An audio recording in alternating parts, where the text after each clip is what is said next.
So we have an auspicious panel of siblings who are ready to share their experiences.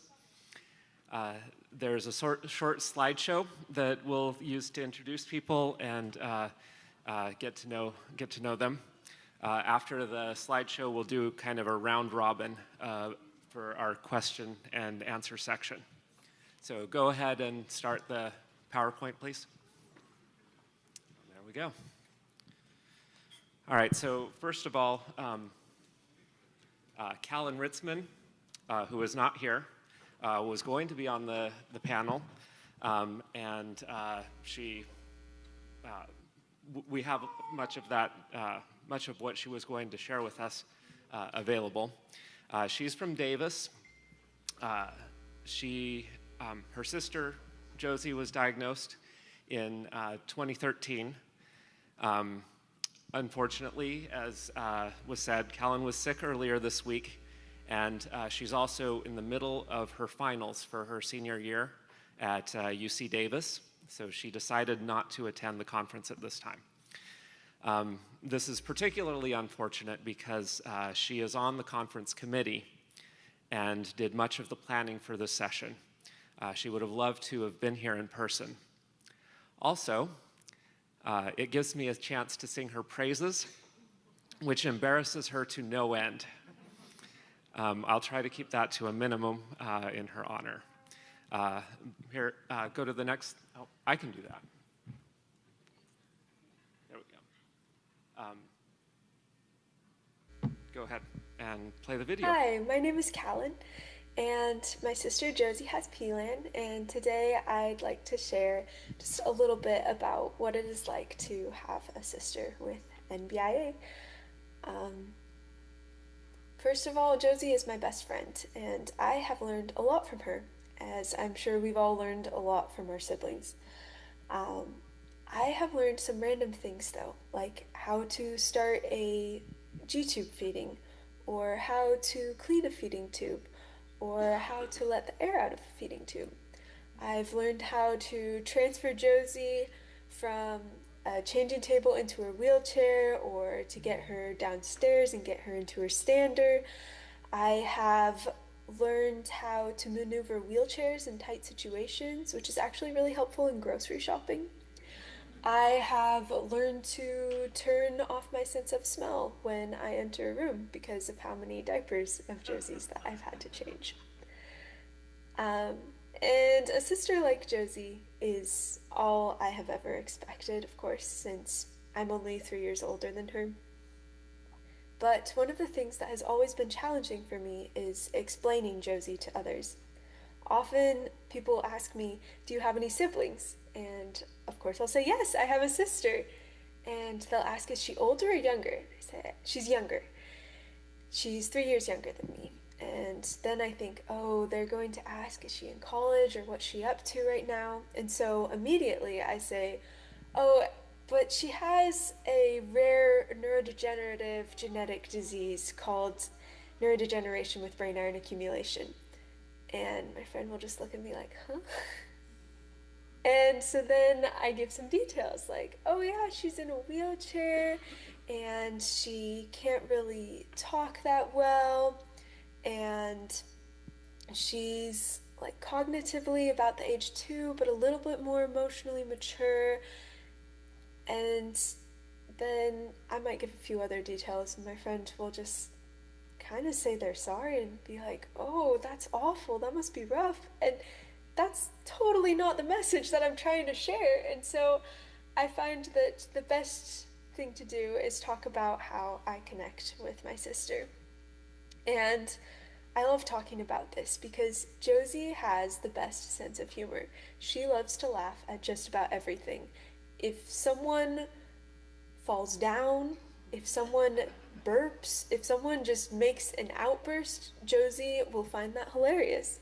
And one of her favorite things to do is repeat phrases over and over again. Her favorite phrases right now are holy moly cow, oh my goodness, I said that, heavens to Betsy. And if you say one of these phrases to her, you will likely get a smile, maybe even a laugh, and maybe she will even start repeating the phrase herself. And Honestly, just being with Josie emanates joy. Like, it isn't all about the words that she's saying, because sometimes words are really hard for her to get out. It's about her reactions or the facial expressions she'll make. Just being around Josie is something joyful. And a very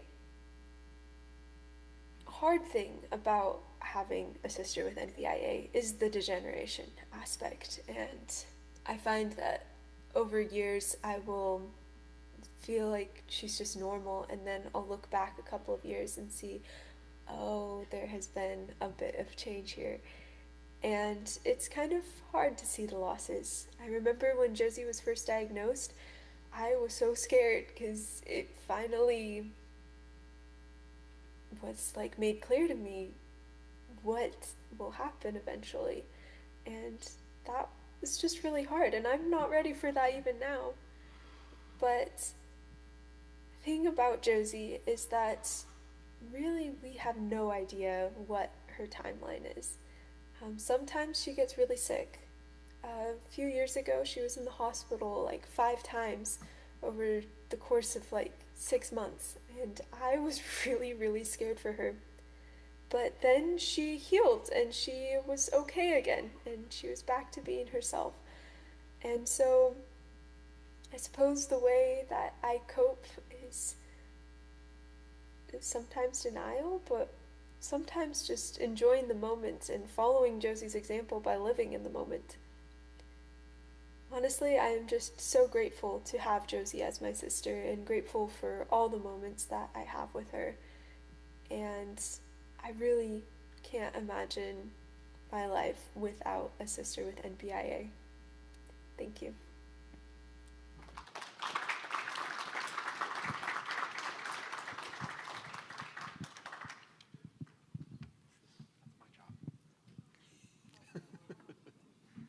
Wow.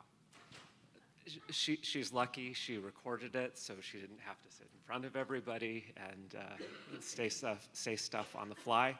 But I'm a very proud parent. Okay, Betty.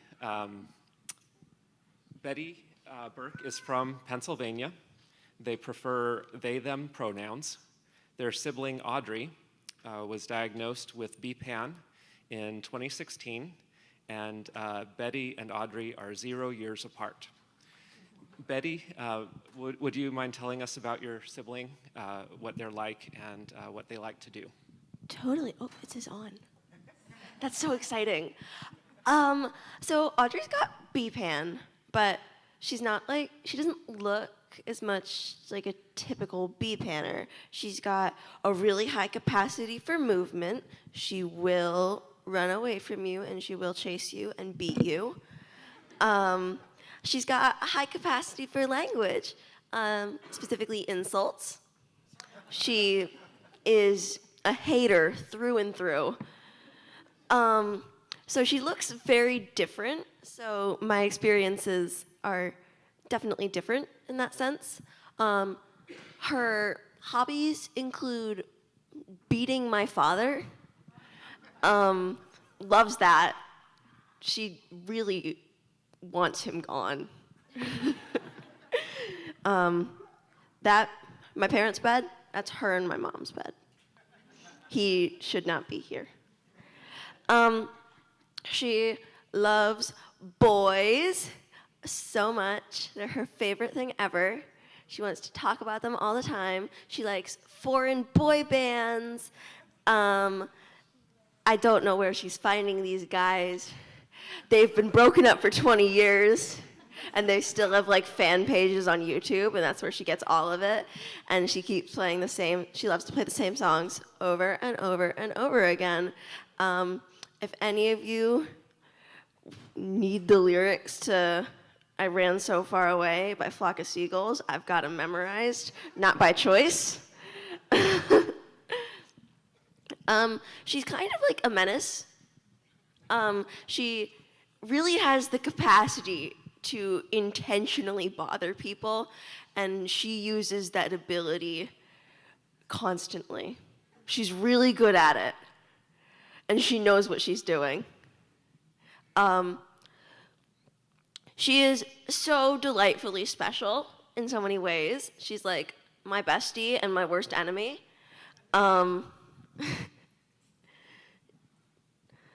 We think she wants us all dead and would rather like run off with a man on a motorcycle, but I don't think that one's happening anytime soon.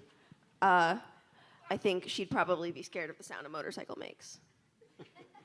But she's cute, she's quirky, she's my bestie, and I think she's sick of me.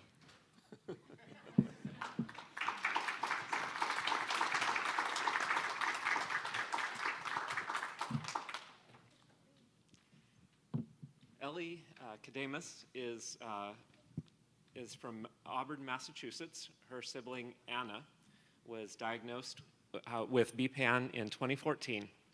Ellie is 3 years older than Anna. What's your relationship with your sibling like? All right. Sorry. Like Callan said, Anna's definitely my best friend. We hang out a lot together. My mom and my dad, like, sometimes they'll ask me to, like, watch her and stuff, but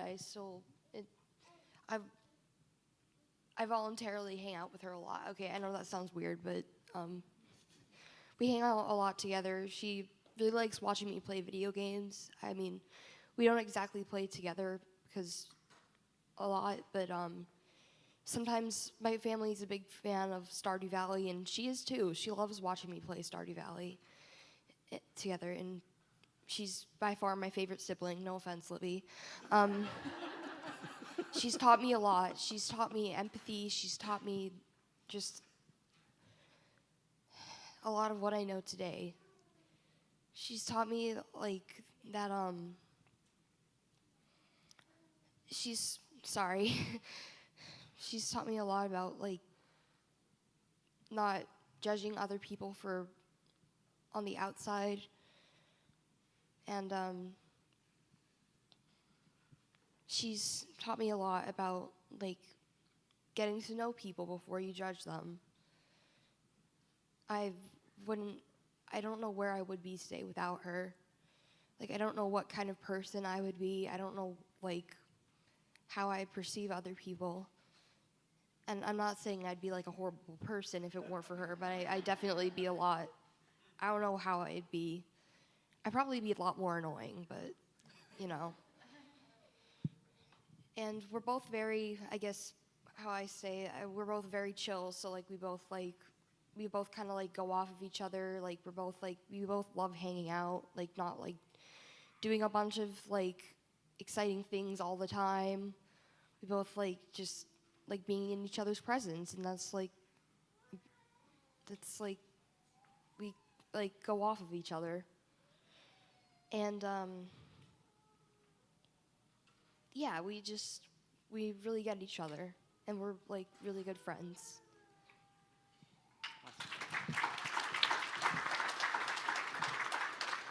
Thank you, Ellie.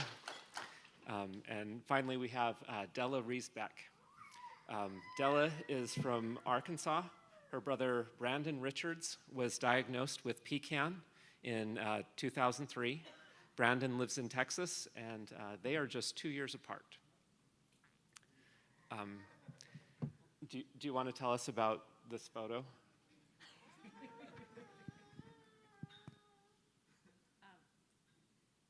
To be honest, I don't know if I truly remember this photo. That was a very, very long time ago. But just going through pictures, when they ask about pictures of us together, that I found this one. We have an older brother that is 6 years older than I am, so he's the one that has the white shirt on with the cutoffs. And when Brandon saw this, he was like, "Why does Bruce have Daisy Dukes on?" I think just like everybody else, Brandon's always been my best friend. So I'm the youngest. There hasn't been a time where Brandon hasn't been around, so I don't know life without him. He's my brother, and that, like I said, we've always been together. And because he is my best friend, just like with best friends, that we fight. And I probably get more angry at him than I do anybody else. But also, if anybody says anything about him, or that, I'm also going to be the first one to take up for him because he's my best friend. So I think we're going to go on to other questions. All right. Yeah. Okay, for the question and answer round, I'll ask a question. The panelists picked one of the questions, and so I'm going to ask the panelists that question, and then open it to the other panelists if they want to. They don't have to answer those questions. Della, what was the diagnosis process like for you?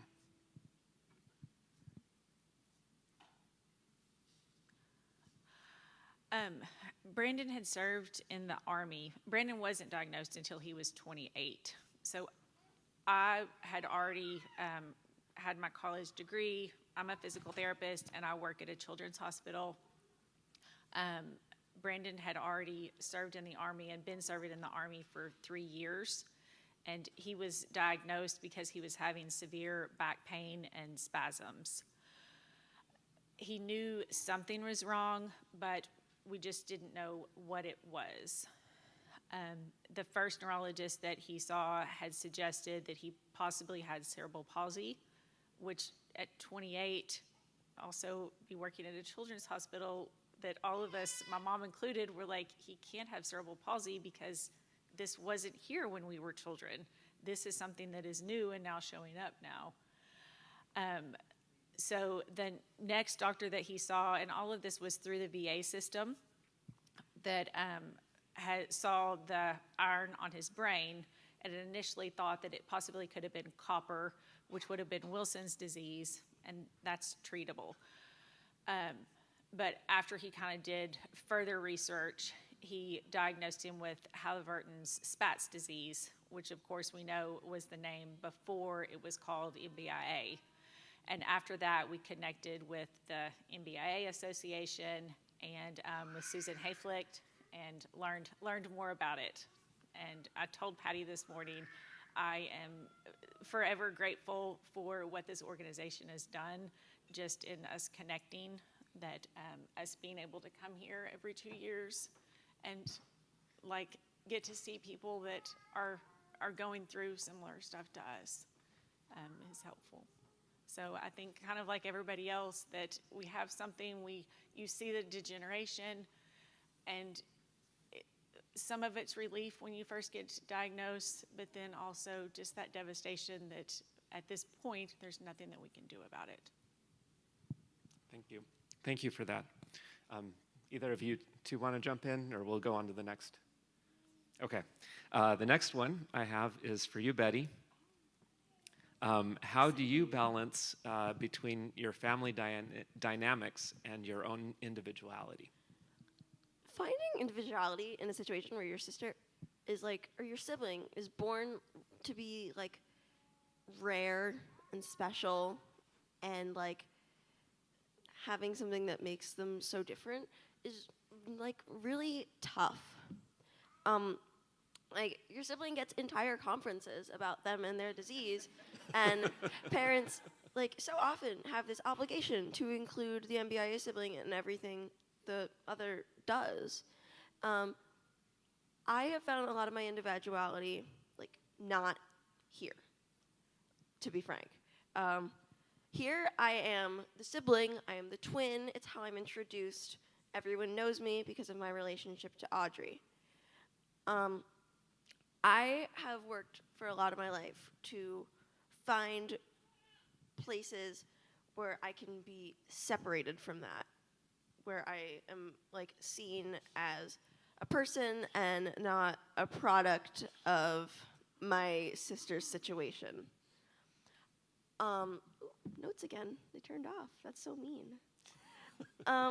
Even when I am singled out in like disabled communities, I'm not special because I've like won awards or that I've got a really awesome goat impression that nobody ever wants to hear.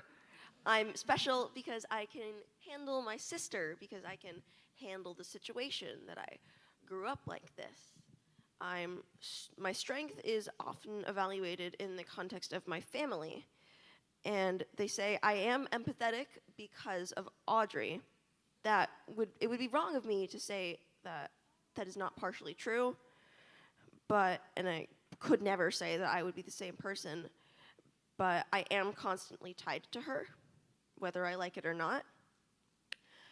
I have found a way still to carve out a place in spaces other than my family and the NBIA community where I am not known for what my home situation is like, and instead known for those killer goat impressions.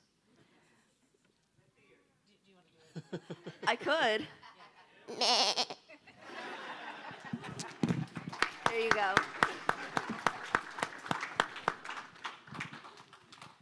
Does anybody else have a killer goat impression?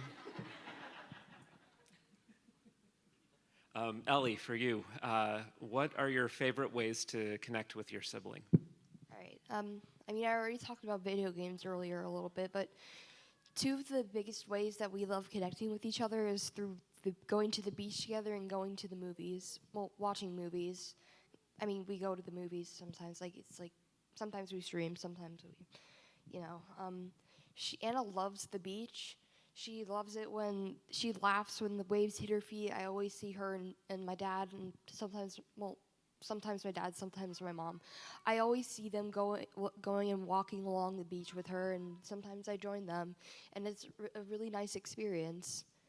She, whenever we're, I guess how we say it is like beached out, we just go by the umbrella and we just sit and enjoy each other's company. We both, like I said earlier, we both really like chilling out. We're not exactly like oriented towards like always getting up and going, unlike some people in our family.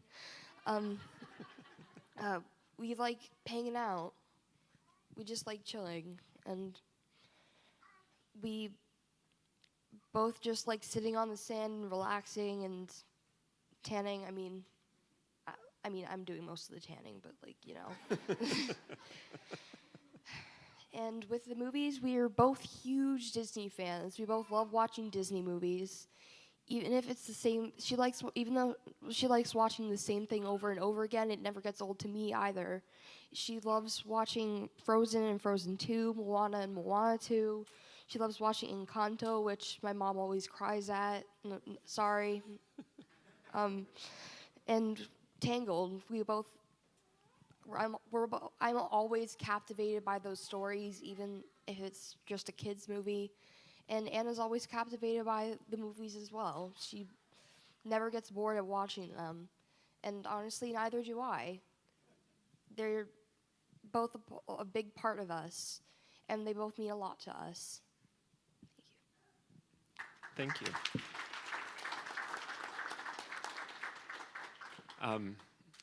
Starting on that end again, how do you introduce your sibling to others? I usually introduce Anna to others by first of all, saying she's my sister. That's kind of how you'd introduce your siblings to anyone. Then I say she has a neurodegenerative disorder because people don't usually know what I mean when I say she has BPAN, and sometimes I forget what the acronym means myself. But I also say she's nonverbal, but then I go and talk about her other qualities. I talk about how she's always laughing, she's always smiling, but sometimes she gives me and Libby the death stare. Sometimes we call Libby that baby because when Anna was little, she'd always give Libby this look because when Libby was first born, sometimes Libby would take her toys or something like that, and she'd give her that baby look. But I digress.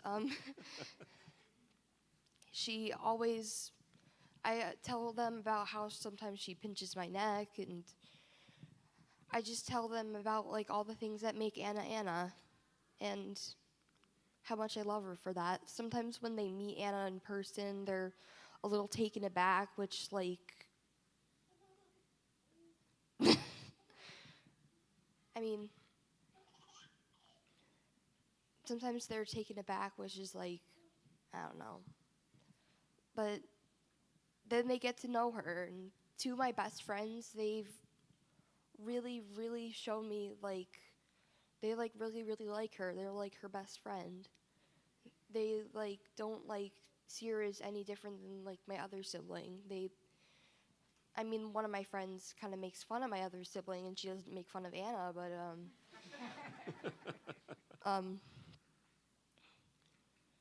it's really no different, and I really appreciate that from them. Thank you.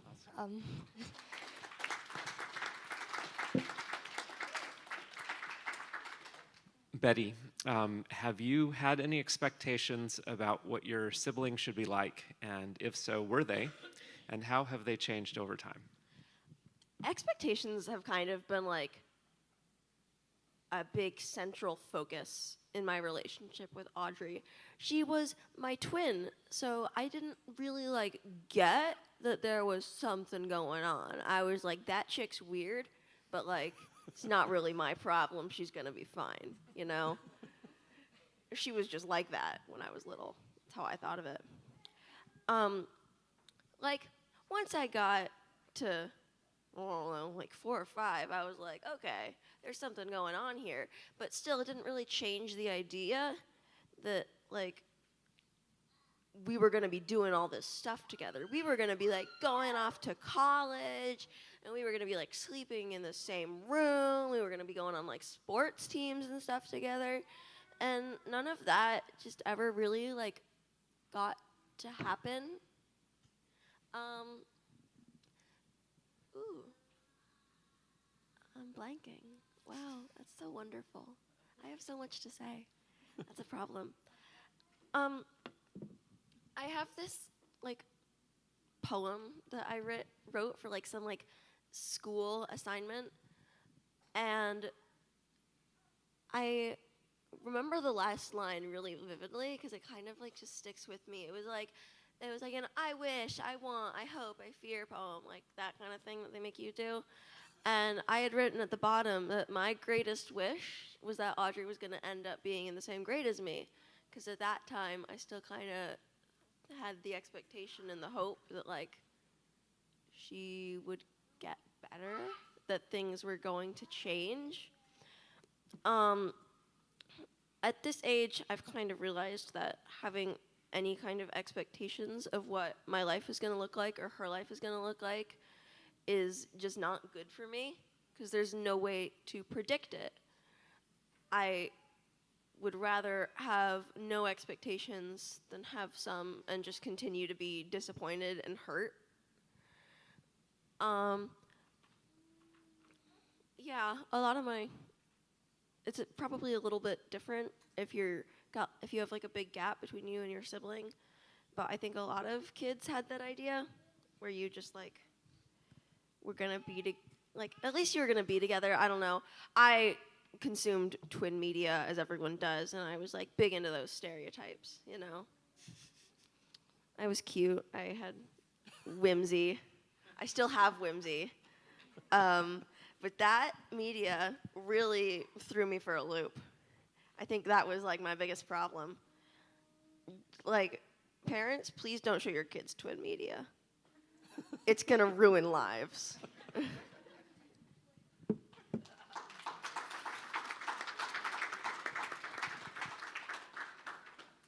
Della, how do you navigate the expectations you had for your sibling versus your dynamic? All right, just piggybacking off a little bit of what she said.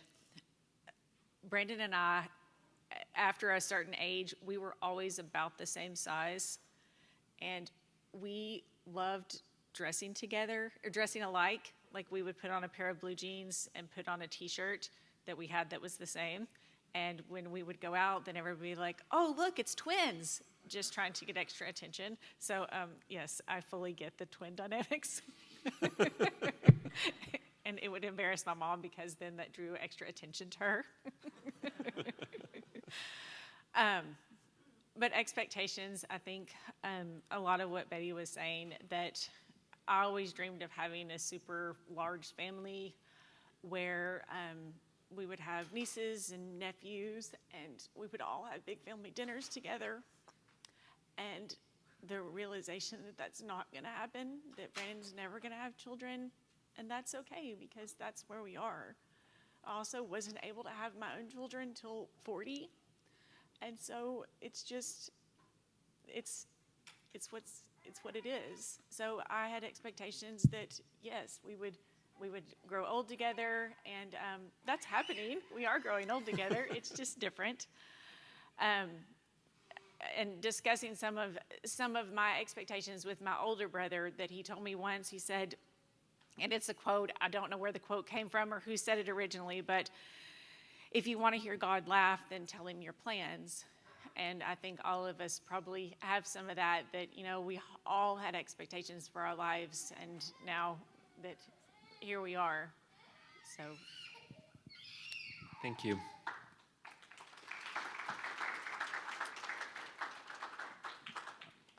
Also, Della, what recommendations would you give parents in helping their younger children who don't have NBIA to approach it, even if their younger children don't quite understand it right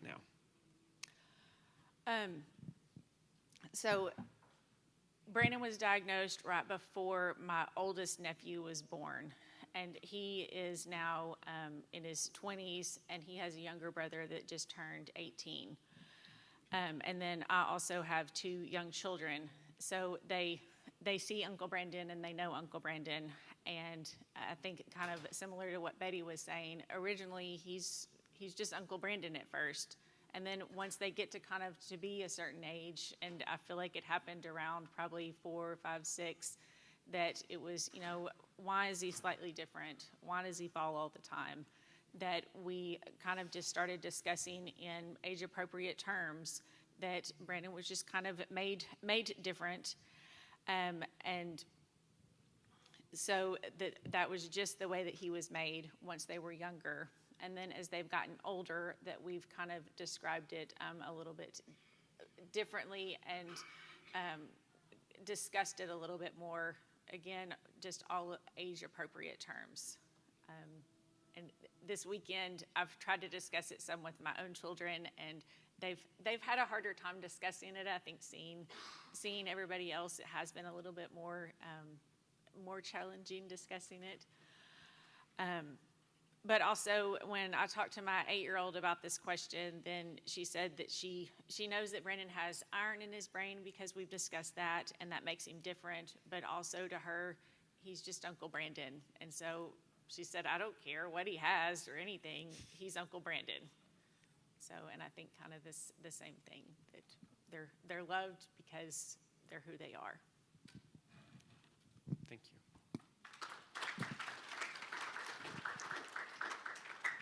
Betty, what is the most difficult part of the NBIA experience for you? I think it's the lack of understanding and this kind of like pervasive loneliness you have. People will say like, oh, that's hard. That really sucks when you tell them about it. And like, yeah, it does kind of suck, but you're not the one who's supposed to say it. That's like, I don't want pity. My life isn't tragic. My sister's life isn't tragic. My family isn't tragic. We're people, and stuff happens, and stuff's gonna go the way it is. They say they feel for you, that they get it, but they really don't. They really only can get it on a surface level, and I can't fault anyone for that. Other people aren't dealing with the ups and downs of this, of watching your sibling develop a new skill, learn a new word, or suddenly their hands aren't working as well as they used to, and they can't write very well. Even in disabled communities, people don't really talk about the siblings, especially if your only sibling is disabled. There's this kind of like different grief from parents that siblings carry with them, because parents have had the chance to like experience a life without disability. Our lives, usually it's neutral. It's always neutral. It's nothing bad or good about disability. But our lives are changed forever. And we don't really get the chance to experience a life without someone like that. It's like you kind of, even with parents, you feel isolated because they just don't get it. They got their time with their siblings. They got to experience everything normally. They've gotten like 30, 20 years. We're just kind of like living with it. It feels really, just really, really lonely because I'm growing up and I'm leaving her behind. Like, there's no nice way to put it. The older we get, the more of a gap there is. I know that in my family, I'm gonna be the last one alive. She's gonna die from this disease.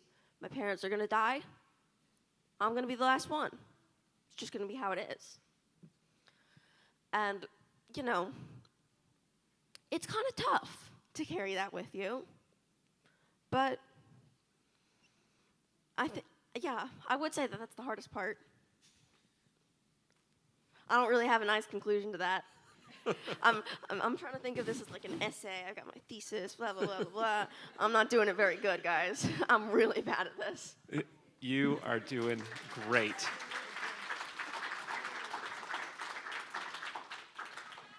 If you ever want to go on the road, I'll be your manager. I think you're doing fantastic. Ellie, what are your fears as a sibling of an NBIA individual? All right.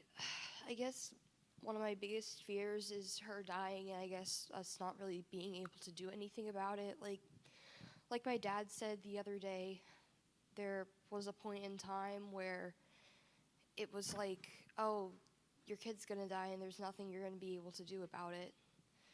And obviously there's been so much research and there's been so much hope that we've got beyond that point, but there's still that looming fear, at least for me, that I'm never gonna be able to see my sibling again. Okay.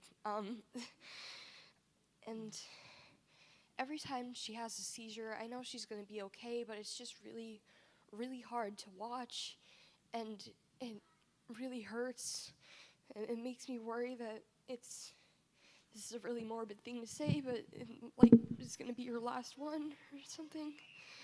Sorry. Thank you. This should have been up here all along. Sorry. Thank you.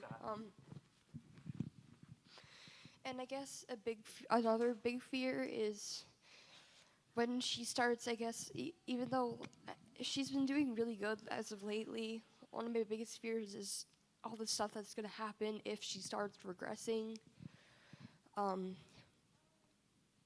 Like, her not remembering me is definitely one of my bigger fears. Sorry. I can't even imagine, what it would be like just not being able to have that bond anymore that I have with her and that I cherish so much. I just can't imagine not ever being able to see her smile again. And I know this is all just in my head, but it still is really scary to think about. I mean, that's the whole point of fears. It's hard to think about all this stuff, and I know I'm probably inflating it all in my head, and a lot of this stuff is gonna be. It's probably gonna be okay. I'm probably gonna everybody. We're all probably gonna be able to deal with this in a way that doesn't seem so scary, but just hurts to think about. It hurts to imagine someone that you love so much going through so much pain, and even you going through a bit of it too.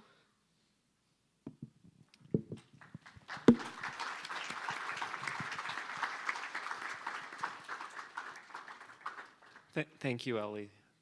That was really the hardest question on the list, and I appreciate you taking it. Della, how has your sibling changed your life for the better?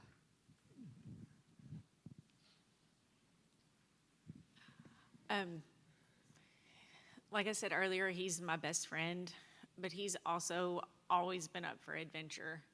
He joined the Army thinking that he was going to be able to travel and see the world. So whenever I want to go anywhere, I always know I can call Brandon, and he's going to be down for a road trip or some sort of trip. Like the other siblings said, that Brandon has the best laugh ever, and once he starts laughing, he doesn't stop. I got in trouble when we were younger because, and this was before we realized, of course, that he had dystonia, and he has more dystonia in his mouth than anywhere else. So once he starts eating, it's hard for him to get the food back and for him to swallow. So I couldn't tell jokes at the dinner table because when Brandon starts laughing, he doesn't stop, and then his food doesn't go back, and so it gets spit all over the table. So, of course, if he started laughing and I told the joke, it was my fault.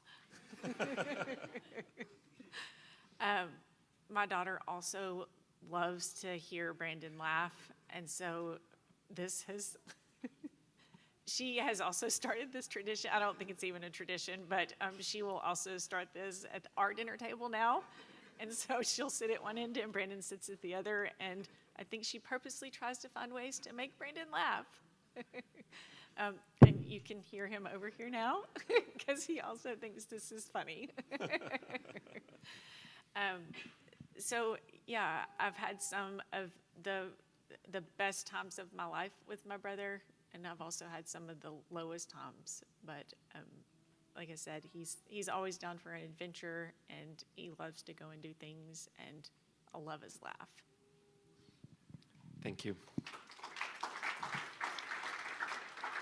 Last question for you, Betty.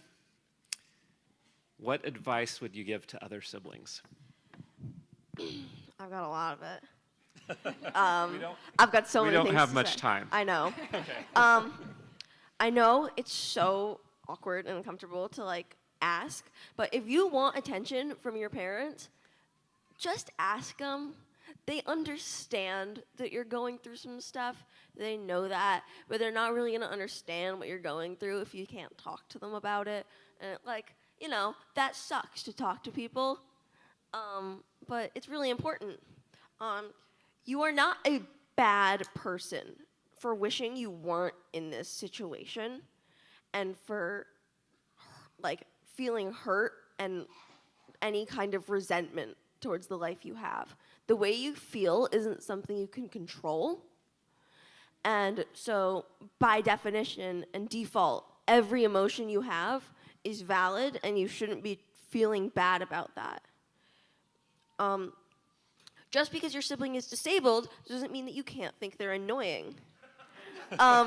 It may, like I said, it might not be intentional, their behavior, but the way you feel, still valid, they're still pissing you off. Younger kids, you're probably gonna hear that you're easy and that you're mature for your age and that they're so grateful for how independent you are, and that's really cool. Everyone loves to hear cool words from adults, but please don't let that box you in. You are still a kid. You don't have to be mature. You don't have to be independent. You are allowed to need their help anytime. They're your parent. Just because you have a sibling that might need a little extra help doesn't mean that you should lose access to help. If you are struggling, oh my God, please ask for help. I know everyone says on the internet, you're not a burden. You're so special. And like, I never believed that when I heard it on the internet because these kids, they weren't in my situation. Maybe I was a burden. I wasn't. It feels like they're not talking to you. They don't have a sibling that needs so much extra care and help. I'm saying it from someone that does understand. You're not a burden because you need help and because you're struggling. You are loved. You are just as special. And you are cool for so many reasons. Okay? You're still a human. You're still a person. And just because you're going through some stuff doesn't mean that, like, you're not worthy of anything.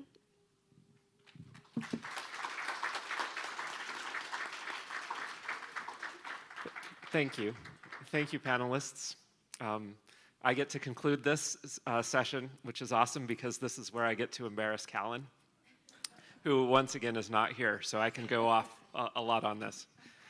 As a PLAN parent, I am endlessly grateful for all of the support that she gives us.